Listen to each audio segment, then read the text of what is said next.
Here's Johnny. Johnny Carson. Okay, Johnny Carson, sure, Ed McMahon. Some of you might think Jack Nicholson and the movie The Shining, but that would be a distortion. But for many, many years, that's how Ed McMahon would introduce Johnny Carson to his late night guests. How about, let's get ready to rumble! Wrestling. Okay, professional wrestling. How about, I saved this one for you. Gentlemen, start your engines. Okay, or my favorite, play ball. All expressions that let you know something else is about to happen.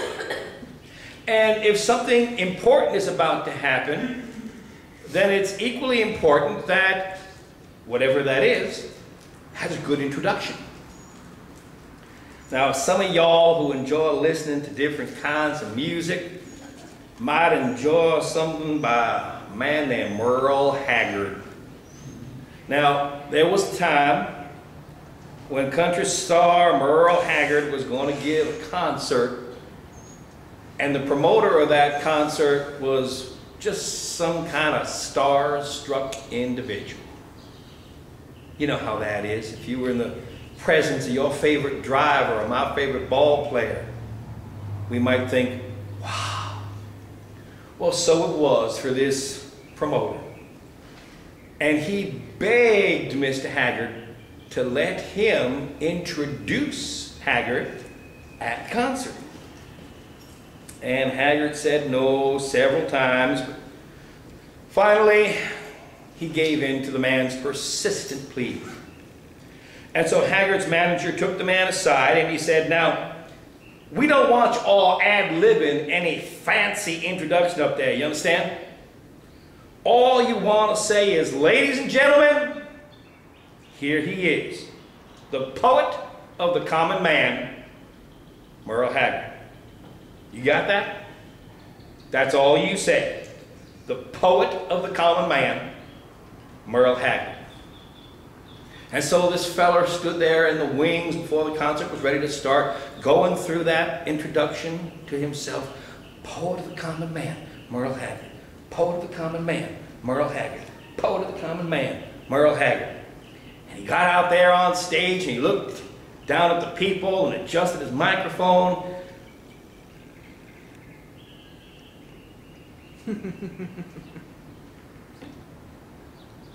Ladies and gentlemen, here he is, Merle Haggard, the poor and common man. Okay, not quite the introduction that the manager had in mind. But you know, life is like that. 1 minute you're a celebrity, and the next minute you are poor and common. Now, nobody wants to think of themselves as common, do they? We all like to think of ourselves as citizens of Lake Wobegon, Minnesota, yeah, sure. The home of Garrison Keillor and the Prairie Home Companion, where all the women are strong, all the men are good looking, and all the children above average. We smile when we see polls that have people rate themselves. You know, 80% of men surveyed believe themselves to be above average in physical fitness. You know, 73% of women believe this about themselves. We all like to think of ourselves as being superior. Certainly better than the person sitting next to us in church. To illustrate what I mean, let's play the Family Feud. Top 4 answers are on the board. What's the one thing people believe they do well? Now, having spent a week with my mom and seen Family Feud 8,432 times during the course of that week, along with rest in peace Andy Griffith. I know that if you get down towards the end of the show and no clear-cut winner has come up yet, they play Sudden Death Family Feud, where only the top answer is accepted. So we're going to play Sudden Death Family Feud this morning. What do you believe was the top answer to the question, what is one thing that all people believe they do well? Yes, lady in the front. Cook. Cook. Survey says 0. Nobody said that. What other choices do we have? Man in the back says sing. Okay. Survey says 1. 1 person in 100 thinks that he or she can sing well. Yes. Okay. Make love. All right. Let's see what the survey says. 1. Let's go to the number 1 answer. 97 out of 100 people said they do this well. And 10 seconds out there on the street will show that they're lying. Drive. 97 out of 100 people believe themselves to be a good driver. I think so. I believe I'm a good driver.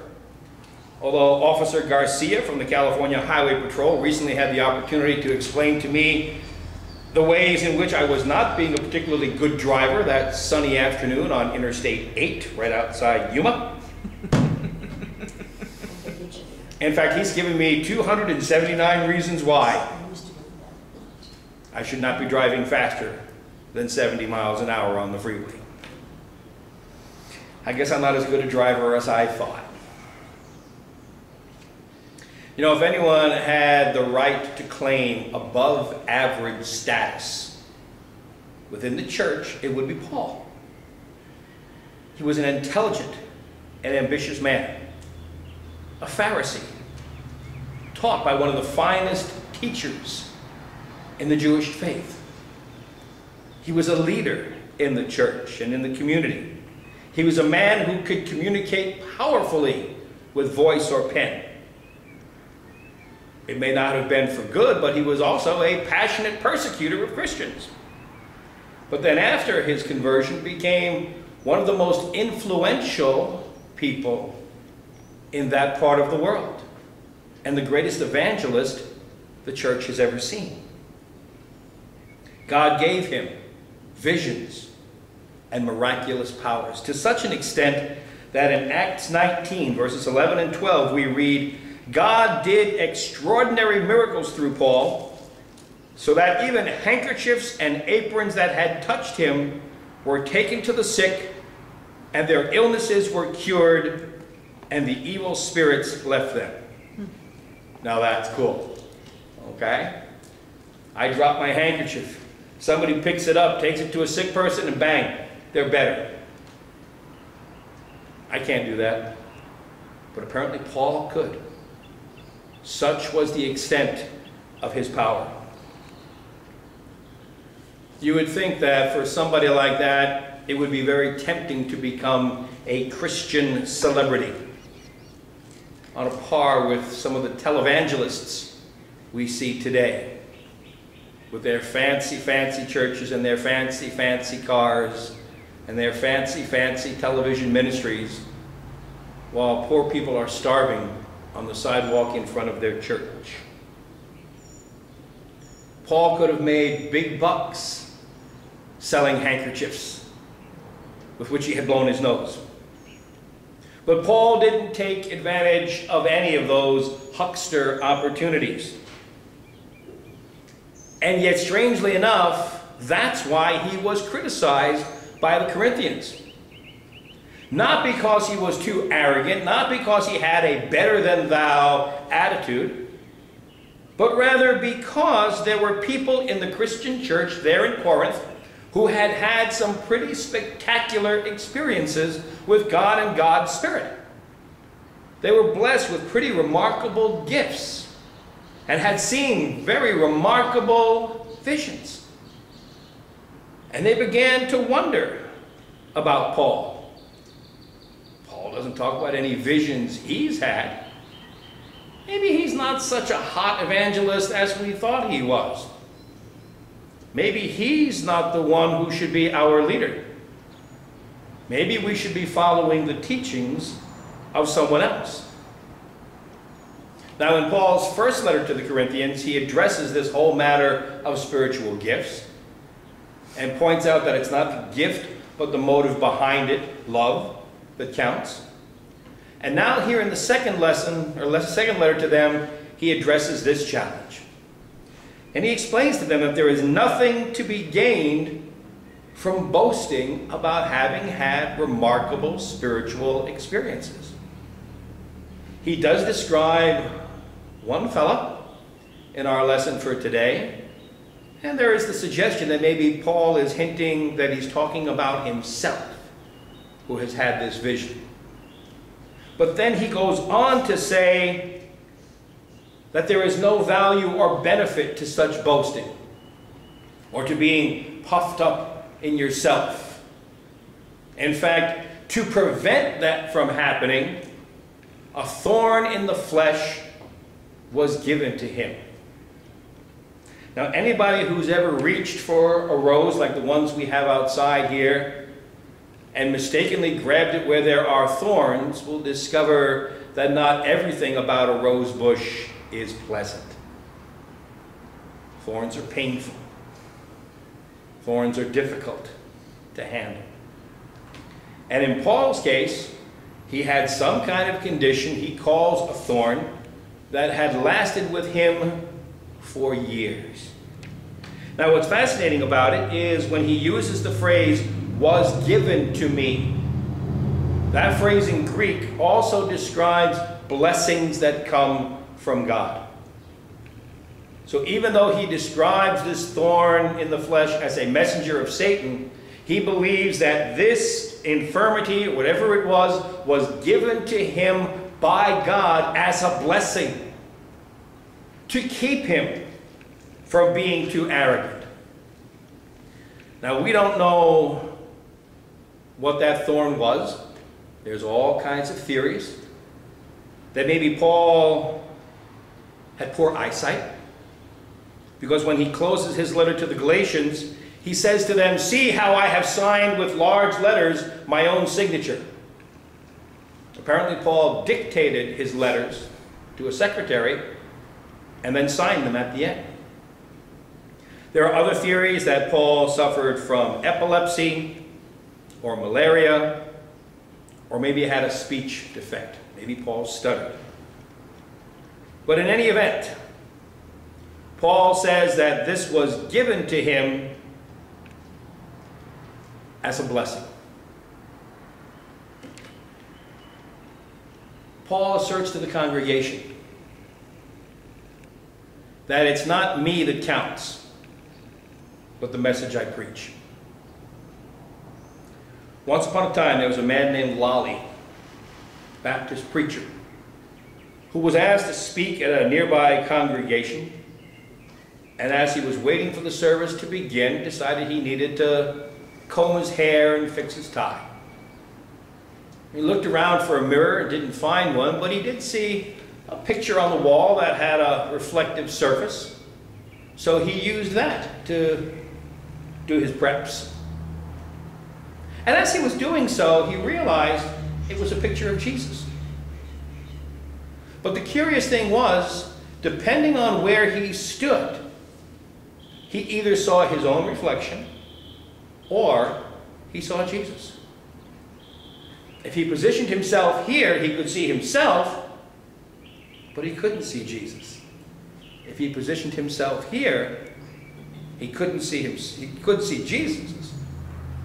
What was it? Oh, here he saw himself, but not Jesus. He saw himself. Yeah. Not Jesus. Okay, he saw himself, not Jesus. He didn't see himself, but he did see Jesus over here. Point being, take your eyes off yourself and put them on the Lord. Paul describes his weakness that way. to keep him from becoming too elated, too stuck up, he was given this thorn. And 3 times he appealed to God to have it removed from him. And 3 times God said, no.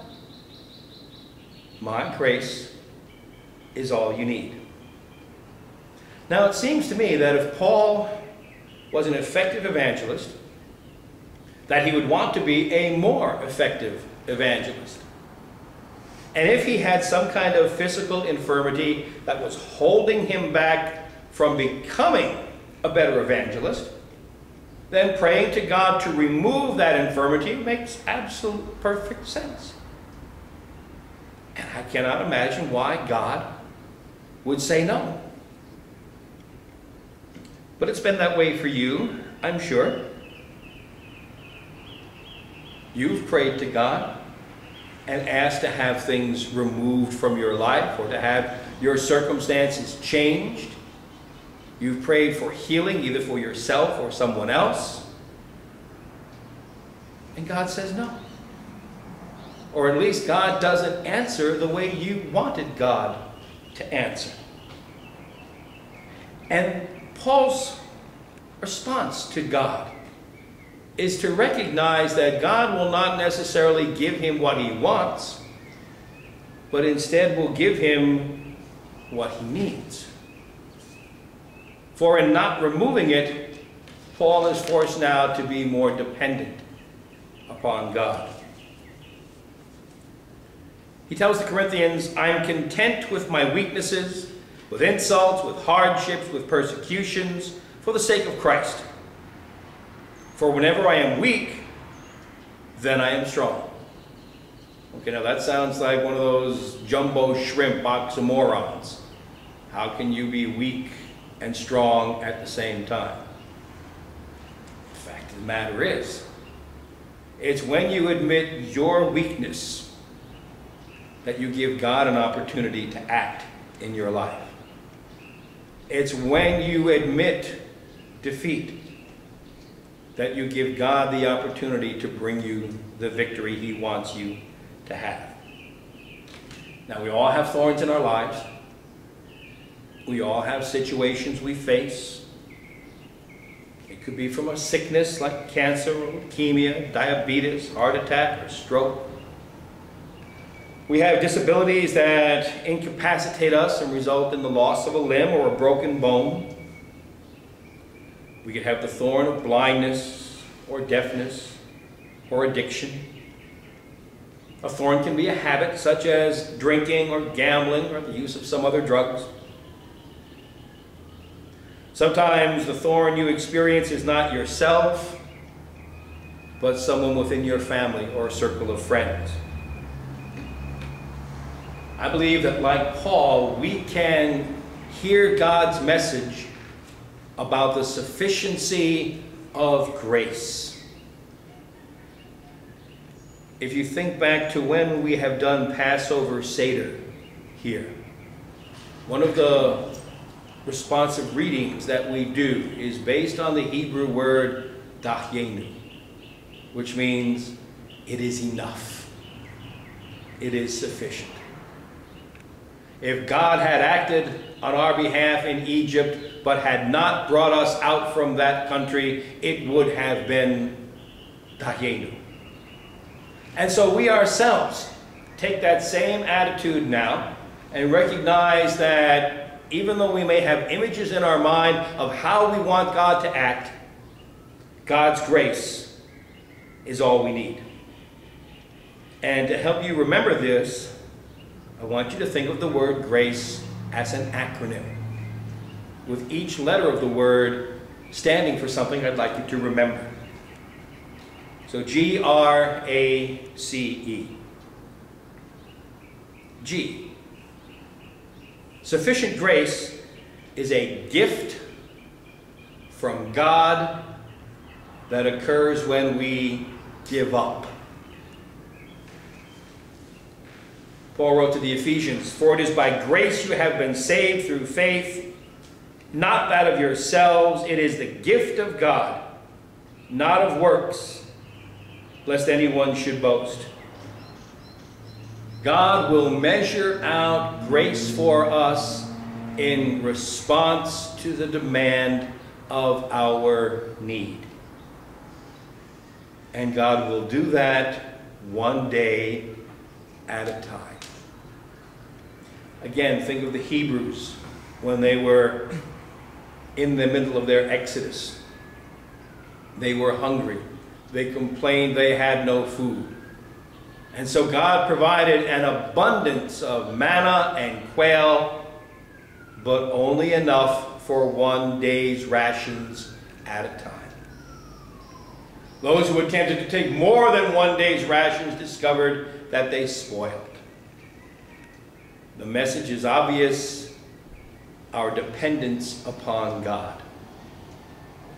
In the same way, later on this morning, we're going to say the Lord's Prayer.